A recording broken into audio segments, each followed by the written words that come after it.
This isn't a battle for survival between the strongest. This is a hostage exchange between two species that are sworn enemies. What led them to this moment? And is there anyone brave enough to stop an inevitable tragedy?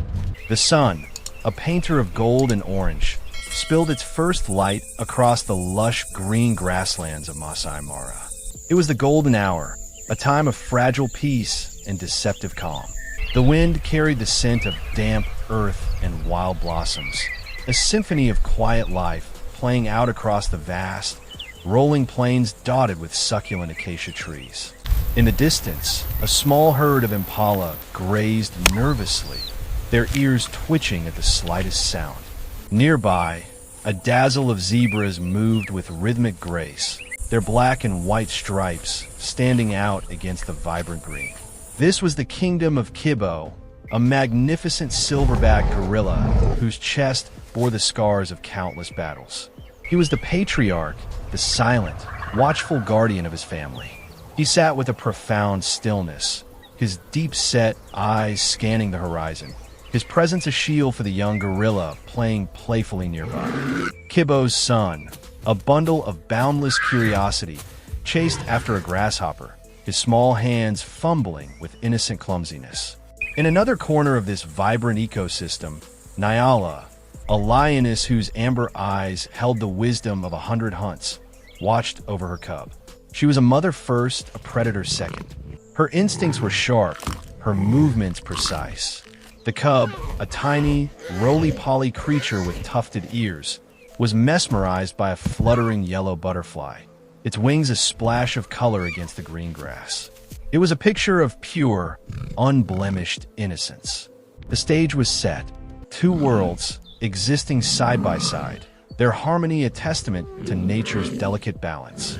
The air was thick with the unsaid, a peaceful quiet that held its breath, waiting for the moment it would be shattered. It began with a moment of innocent wanderlust. The gorilla toddler, in a fit of playful abandon, had ventured a little too far, his chattering fading from the family's protective circle. He was on his own, a small, dark shape in a world of tall grass and unseen dangers. He giggled as he swatted at a loose leaf, oblivious to the fact that he was now prey. At the very same time, the lion cub's chase of the yellow butterfly led him on a similar, dangerous path. The butterfly, a fleeting whisper of life, was his entire world. With each wobbly step, he moved farther from Nyala's watchful eyes. The distance was small, but the gap was vast. Nyala, ever vigilant, was the first to see the small gorilla.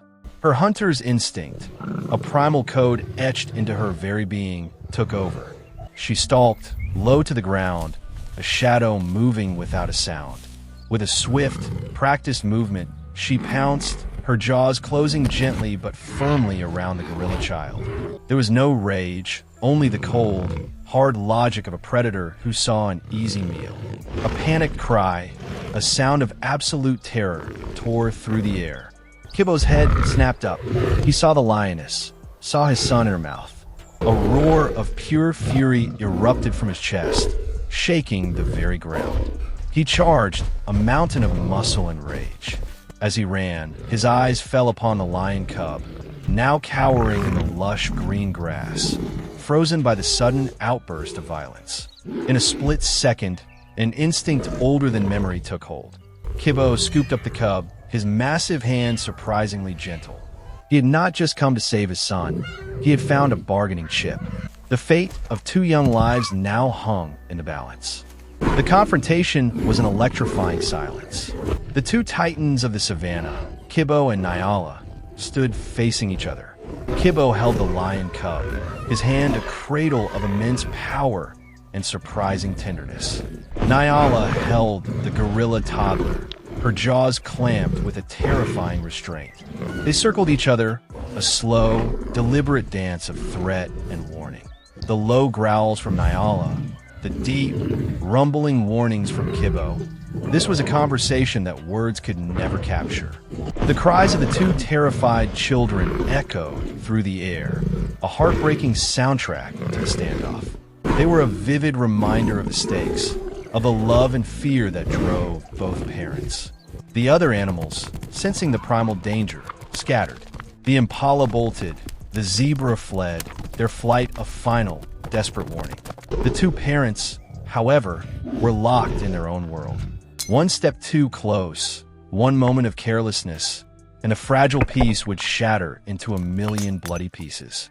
The sun, once a harbinger of a beautiful day, now cast long, menacing shadows on the green grass, a silent clock counting down the seconds to an inevitable tragedy. Kilometers away, Kate, a seasoned park ranger with a reputation for her keen eye and steady hand, was on her morning patrol. The silence was the first thing she noticed, a deep, unnatural hush where there should have been the sounds of life. Then, she heard it, the faint, high-pitched cries of the young, followed by the guttural roars of something far larger. She stopped her Land Rover and grabbed her binoculars, her heart pounding a heavy rhythm against her ribs. She saw the impossible, a silverback gorilla, a lioness, and two young held as hostages. She immediately radioed her station, her voice calm but urgent. Base, this is Ranger Kate. I have eyes on the target, requesting backup. Primal conflict. Backup needed, but it's a critical situation. She knew they would be hours away. The conflict was minutes from eruption. A decision was made, one that went against every protocol and every ounce of common sense. She could not wait. The violence had to be prevented, not documented. She drove her truck closer, her mind racing with 100 possibilities, all of them dangerous. She had no weapon, no shield. She had only her courage, her knowledge of the animals, and a single, non-lethal tool on her belt. She was about to step into the most dangerous standoff she had ever witnessed.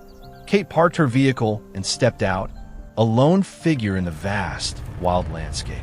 She maintained a safe distance, a respectful barrier between herself and the combatants. She started with a simple gesture, a low, rhythmic whistle and a gentle tap on the side of her truck. It was enough to catch their attention, a strange new sound in their world of growls and cries. Nyala, agitated by the distraction, tightened her grip on the gorilla toddler. The little one whimpered, and Kate's heart leaped into her throat. This was the moment. She unsnapped the holster of her specialized animal pepper spray. It wasn't a weapon for attack, but a tool for distraction. She aimed it low, at the ground directly in front of the lioness. A short, powerful burst filled the air, not with a searing burn, but with a sharp, pungent odor that was utterly foreign to the wild. Nyala recoiled, her head shaking. The smell was not a pain, but a puzzle. It was a powerful, disorienting scent that broke her focus. Kibbo, too, was momentarily confused by the strange hiss and powerful odor. The tension, for the first time, had a crack in it. Kate, seizing the opportunity, spoke in a low, even tone, her voice a soothing drone. She maintained eye contact, a silent command for them to stand down. It was Kibbo who broke the cycle. He slowly, deliberately, lowered his hand and released the lion cub. He then stood guard, a massive shadow protecting the gorilla toddler. Seeing this, Nyala's maternal instinct, now unclouded by the adrenaline of the moment, took over. She gently released the gorilla child, allowing him to scurry back to his father's side. Kate, still standing her ground, used her long stick to create a clear visual boundary between the two families. It was a nonverbal command, a final, calming gesture. The lion cub, disoriented but unharmed, stumbled back to his mother.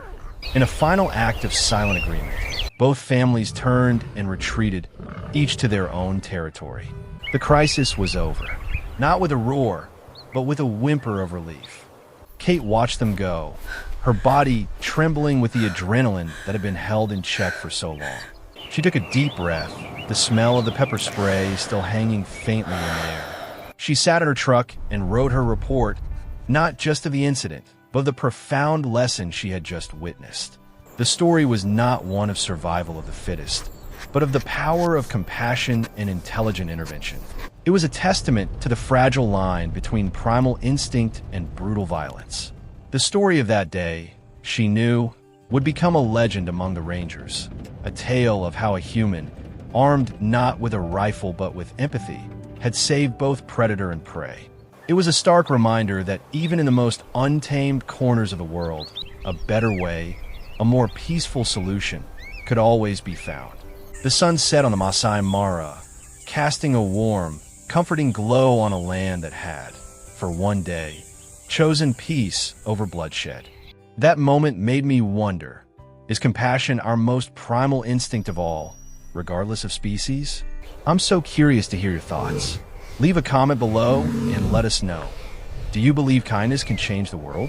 And if you love inspiring stories like this, where compassion crosses every boundary, don't forget to hit that subscribe button and turn on notifications so you don't miss our next story.